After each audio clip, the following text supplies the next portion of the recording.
phones go off. Sorry, I love you. It's okay. Okay, we'll wait for you. We'll just talk to you. Cool. All right. Good? Yep.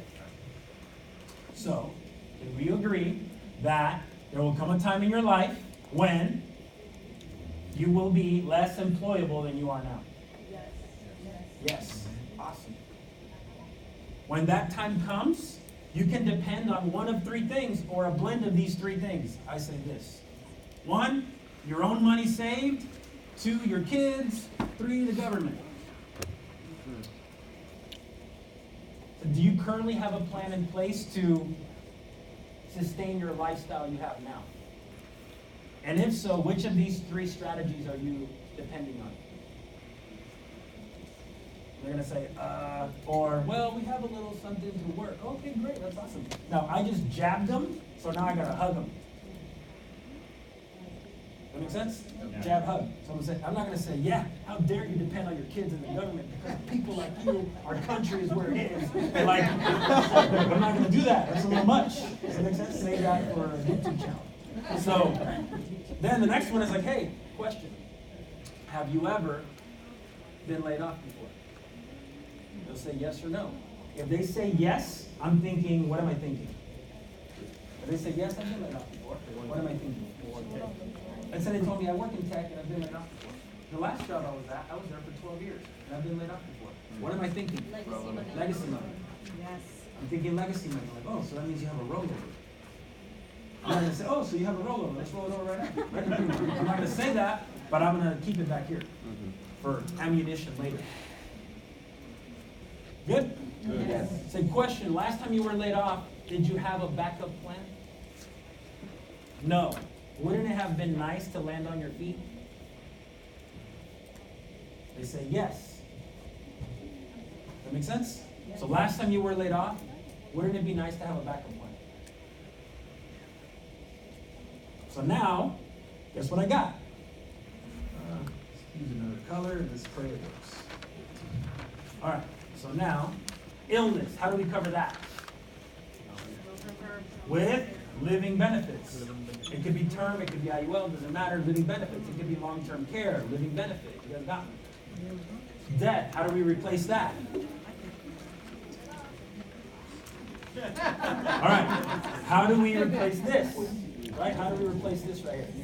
Through any form of life insurance. Any form of life insurance. It could be term, it could be IUL, whatever. Here's what I do. If it's a temporary liability, I'm going to cover that with what? With term. Like a mortgage, college, blah, blah, blah, all that. Temporary liability. Okay?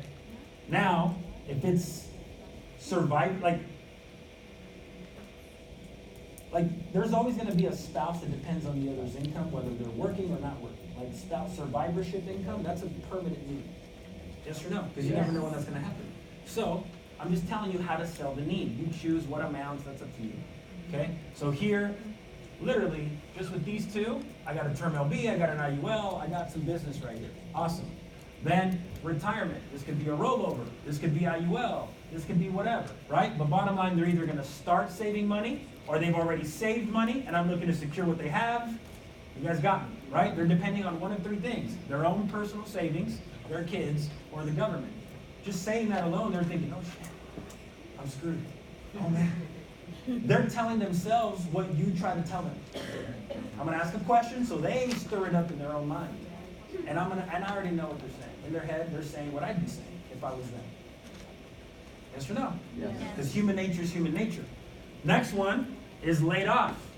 Maybe they're not laid off. Maybe they've never been laid off. But when you say, wouldn't it be nice to have a backup plan? Wouldn't it be nice to land on your feet? Absolutely. So if there was a way for you to supplement your income, it sounds like you'd be open. Absolutely. Great. We'll talk about that later. You know what I mean?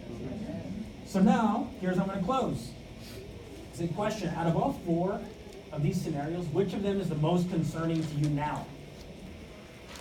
If not all of them. Well, all of them, but let's just focus on one. Man, it'd be this one. Man, it'd be this one. Man, it'd be this one. Oh, it'd be this one. Now, what's the prescription for this one? The opportunity. So, it would be an AMA.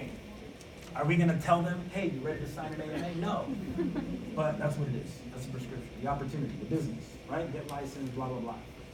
And by the way, don't just tell people, you can just refer me people. You're selling it too small. You say, question. If it meant, said question, if you supplementing your income meant your kids are guaranteed to go to college and have that paid for upfront and in full, would you be able to dedicate maybe 10 hours a week? Hey, if it meant retirement is now possible, would you be able to dedicate 10 hours a week? Yes. Boom, part-time. And referrals, let's face it, it doesn't work. It's not in front of them enough. Unless they're just really money-driven and very busy, you're not going to get a lot of referrals. Not by people that are just going to call you randomly. You know what I mean? You get some. You can prove me wrong, I'd love it.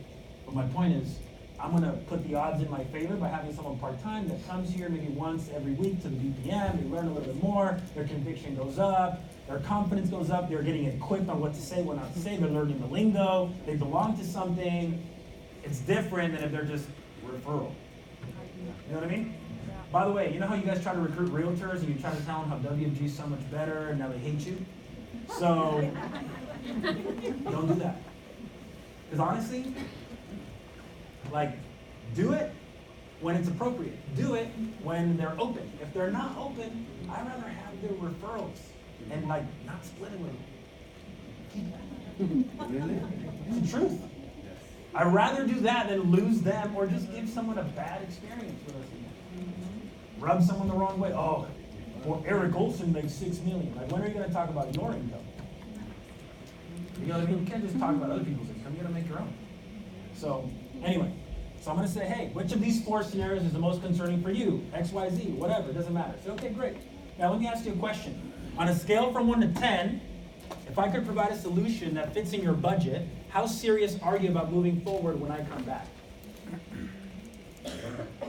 On a scale from 1 to 10, if I could provide a solution that fits within your budget, how serious would you be about moving forward when I come back? And they're thinking like, man, this guy's setting me up pretty hard, so I gotta soften it up. Right? So I'm gonna say, the reason I ask is I don't wanna cross a boundary with you when I come back and make my recommendation. So if this is not something that's important to you, no problem. It can't be more important to me than it is to you. I'm gonna match your commitment to these goals. Right? And from there, they're gonna say, yeah, absolutely, we're at 10. I said, perfect. Now I need to make sure that whatever solution I bring to you fits within your budget. So I need 3 numbers from you. Number 1 is like, if the world falls apart, you can still save this amount. Right? Comfortably, with a little effort, you can save the second amount. And what's an amount you'd see yourself saving in the future if you like paid off some things, and like, what's a goal you'd strive to save? And now I'm gonna structure their IUL or their plan to fit all those 3 numbers. Does that make sense? That way I don't oversell them. Can you repeat that? Nope, just kidding. Was that Orlando that said that? Who said that? Oh, Orlando, sir, for you I can. For Orlando, I wouldn't. Just kidding. We play soccer, so I can mess with it. All right, cool. So, what did I just say? The world falls apart. Okay, so I need 3 numbers. I said, by the way, whatever solution I bring to you, I need to make sure it fits in your budget. So I need 3 numbers from you. Number 1 is a minimum amount you can save. Like, if the world falls apart, you can still save this amount. If the world falls apart, you can still save this amount. 200, 300, 500, doesn't matter. You tell me what that number is. Now, the second number is like, well, you know you can save comfortably, no problem. You feel confident doing that now. Maybe it's 500, 600, maybe it's 1,000, I don't know. I'm being suggestive, not assumptive, but suggestive, right? Then the third number is like a stretch goal, like if you paid off your car, if, you know, your kids would eat less, stuff like that. And I say stuff like that, by the way. I'm not trying to be too formal. I'm not taking it too serious. It depends who I'm talking to. You get what I mean? I can't make it boring. They're already bored at the thought of financial. So you gotta make it fun. Right? So now they give me 3 numbers. I said, okay, great, listen, I'm gonna put together a plan based on your goals and one based off, I'm gonna put together a plan based off your budget and another one based off your needs.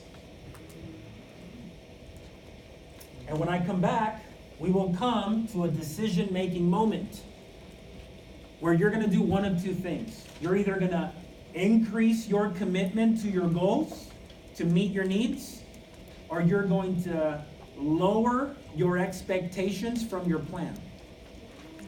Ooh. And that choice will be yours. So now I'm setting what? Proper expectations. You get what I'm saying? Then when they see the illustration and they're telling me I can only save $100 a month, great, you'll be devastated in the time. Right? When I show them that, it's like, well, here's where you're headed.